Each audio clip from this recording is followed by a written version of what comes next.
Ada sebuah kekuatan mistis yang membentengi kekuasaannya. Itu paling menarik, yaitu tentang kepemilikan 2000 pusaka. Beliau juga memiliki 200 paranormal yang tugasnya membentengi kekuasaannya, menjadi penasihat spiritual dan penerawang gaib. Pak Soeharto punya hubungan khusus dengan Nyi Roro Kidul.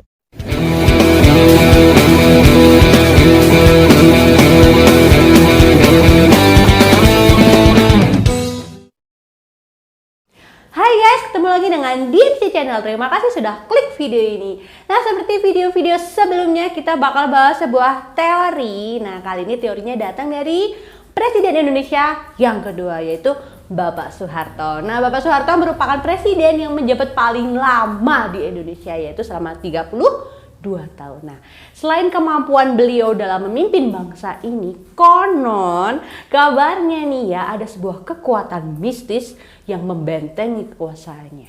Penasaran? Tapi sebelum kita bahas teorinya, buat teman-teman yang baru gabung dengan DMC Channel, klik tombol subscribe dan klik tombol loncengnya ya. Subscribe channel kami agar kalian tidak ketinggalan video-video terbaru dari kami. Oke guys, kita masuk ke profilnya dulu ya. Bapak Soeharto lahir di Kemusuk, Yogyakarta tanggal 8 Juni tahun 1921 dari ayah bernama Kertosudiro, seorang petani, dan ibu yang bernama Sukirah. Beliau resmi menjadi anggota TNI pada tanggal 5 Oktober tahun 1945 dan menikah dengan Ibu Siti Hartinah pada tanggal 26 Desember tahun 1947. Dari pernikahan mereka berdua, lahirlah 6 orang putra dan putri.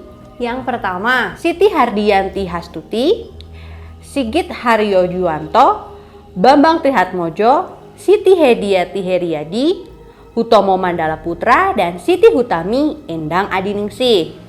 Pak Harto ditetapkan menjadi pejabat presiden pada tanggal 12 Maret tahun 1967 setelah pertanggungjawaban Presiden Soekarno atau Nawaksara ditolak MPRS.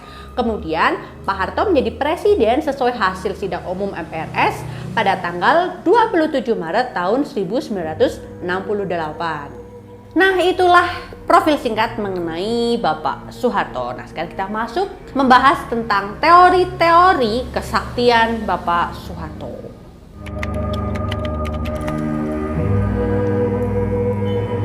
Presiden Indonesia yang kedua ini dikenal sebagai pemimpin negara yang dekat dan lekat dengan dunia spiritual dan mistisme Jawa. Seperti raja-raja zaman dahulu, seorang penguasa lumrah melakukan pertapaan atau berbagai ritual karena untuk menjaga keharmonisan manusia dan alam semesta. Tak terkecuali Pak Harto. Dalam majalah Tempo dituliskan bahwa Pak Harto pernah melakukan pertapaan di beberapa tempat seperti Gua Jambe 5, Gua Jambe 7, Gua Suci Rahayu, Gunung Serandil, Gunung Lawu, Gunung Kecil di Purbalingga, dan di Gunung Dieng. Nah, untuk di Gunung Dieng sendiri, beliau melakukan mandi dulu di Tuk Bimelukan untuk menyucikan diri atau menghilangkan angkara murka dalam diri manusia. Selain melakukan pertapaan sebagaimana layaknya Raja Jawa pada zaman dahulu, Soeharto juga menyerap budaya leluhur dan menjadikannya sebagai pedoman hidup.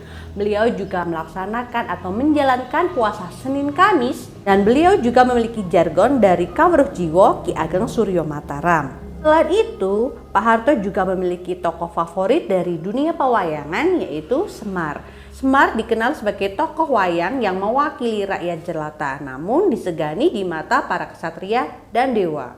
Nah, kalau yang ini adalah teori yang menurut Ica tuh paling menarik, yaitu tentang kepemilikan 2000 pusaka. Salah satunya adalah keris Keluk Kemukus. Nah, konon barang siapa yang memiliki keris tersebut, maka dia memiliki kemampuan bisa menghilang. Nah, beliau juga memiliki topeng Gajah Mada dari Bali, gong keramat, dan sejumlah keris pusaka Keraton Surakarta. Namun, beberapa keris pusaka dari Keraton Surakarta harus dikembalikan guys, karena Surakarta dilanda banjir bandang waktu itu. Selain memiliki 2000 pusaka, beliau juga memiliki 200 paranormal yang tugasnya membentengi kekuasaannya menjadi penasihat spiritual dan penerawang gaib. 200 paranormal yang membentengi kekuasaan Soeharto ini mungkin ada hubungannya dengan kelanggengan beliau dalam memimpin bangsa ini 32 tahun menjadi presiden terlama. Nah, mungkin paranormal ini dengan penerawangan gaibnya bisa memprediksi apa yang akan terjadi sehingga Pak Harto ini bisa berjaga-jaga, bersiaga, dan apa nih harus ngapain nih habis ini nih, mungkin bisa jadi seperti itu. Nah, ini kan menarik banget ya, nggak semua orang bisa kayak gini guys. Nah, ini cocok sekali dengan Presiden Soeharto yang seorang kejawen dan percaya dengan kekuatan-kekuatan gaib guys. Sebagai contoh nih, pada Maret tahun 1995 beliau datang ke Bosnia Herzegovina yang saat itu sedang dilanda konflik. Nah, beliau sadar nih bahwa beliau dibentengi dengan kekuatan gaib, maka beliau memberanikan diri datang ke negara yang sedang terjadi konflik antar saudara ini guys. Nah, selama 2 jam di kawasan konflik tersebut sama sekali tidak terjadi insiden yang membahayakan keselamatan atau nyawa Soeharto. Namun, saat hendak pulang ke Indonesia, sebuah rudal meledak di luar landasan bandara. Peristiwa tersebut kemudian memunculkan rumor nih bahwa rudal tersebut ditangkis secara gaib oleh kekuatan spiritual Presiden Soeharto. Ya, percaya nggak percaya sih sebenarnya ya, tapi yang terjadi ya seperti itu. Dan yang memperkuat teori-teori tentang kesaktian Presiden Soeharto adalah saat sebelum beliau lengser dari jabatannya sebagai Presiden Indonesia, banyak kalangan spiritual yang memprediksi bahwa Wahyu Keprabon telah pergi dari Soeharto.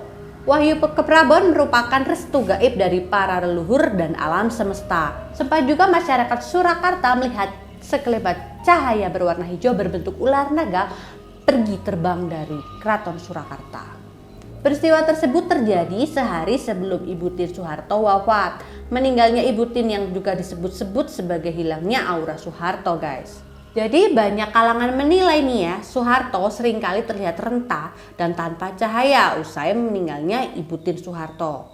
Langkah politiknya juga dinilai terlalu vulgar dan transparan seusai ditinggal Ibu Tien. Padahal Soeharto dikenal sebagai sosok yang pandai mengendalikan diri dan sulit ditebak isi hatinya. Nah, sekarang Ica mau tanya nih, kalian percaya nggak kalau Pak Soeharto punya hubungan khusus dengan Nyi Roro Kidul? Nah, kekuasaan yang langgeng selama puluhan tahun bagi masyarakat yang kental dengan kepercayaan adat Jawa pasti dihubungkan dengan keberadaan Nyi Roro Kidul guys. Nyi Roro Kidul juga dianggap sebagai simbol yang menjaga keseimbangan Nusantara. Sesuai dengan Bapak Harto yang sangat kental dengan filosofi Jawa, khususnya untuk hal keserasian antara manusia dan alam semesta guys. Kalau ini mungkin ada hubungannya dengan pidatonya Pak Karno. Nah, waktu itu Pak Karno pernah berpidato bahwa pemimpin Indonesia kalau mau langgeng harus memiliki hubungan khusus dengan penguasa pantai selatan. Nah, ini antara makna kiasan atau memang beneran Ica juga nggak tahu. Karena kalau kita bilang ya, Nyi Roro Kidul merupakan penguasa lautan, sedangkan Indonesia sendiri adalah negara maritim. Jadi pemimpin Indonesia kalau pengen langgeng kejayaannya harus dimulai dari lautan. Dan Pak Harto memimpin Indonesia selama 32 tahun ya. Kalau disambungin sama teori ini ya masuk akal juga ya. Dan misteri tentang kesaktian Soeharto belum berakhir sampai di situ guys. Sesaat sebelum beliau meninggal, Jakarta yang saat itu dilanda kekeringan, hujan deras dari pagi sampai sore. Astana Giri Bangun Karanganyar yang akhirnya menjadi tempat Soeharto dimakamkan, yang juga dilanda kekeringan, hujan besar teman-teman. Nah, dan Yogyakarta yang menjadi tempat Soeharto dilahirkan, gempa. Dan saat Bapak Harto meninggal tanggal 21 Januari tahun 2008 pukul 13:10 waktu Indonesia bagian Barat, kabarnya Gunung Lawu yang menjadi tempat pertapaan Pak Harto juga longsor guys. Tapi ini masih menjadi simpang siur ya antara benar atau tidaknya. Jadi menurut kalian gimana guys? Peristiwa-peristiwa alam ini merupakan kebetulan atau memang ada hubungannya dengan kesaktiannya Pak Harto nih? Tulis di kolom komentar, oke? Oke guys, itulah teori-teori tentang kesaktian mantan presiden Indonesia yang kedua, yaitu Pak Soeharto. Mungkin teman-teman punya teori sendiri, bisa tulis di kolom komentar. Oke guys, makasih banget buat kalian udah nonton dari awal sampai selesai. Jangan lupa di like, komen, sama di subscribe, di share juga ya. Akhir kata, TNC Channel pamit, bye! para penjelajah teori konspirasi.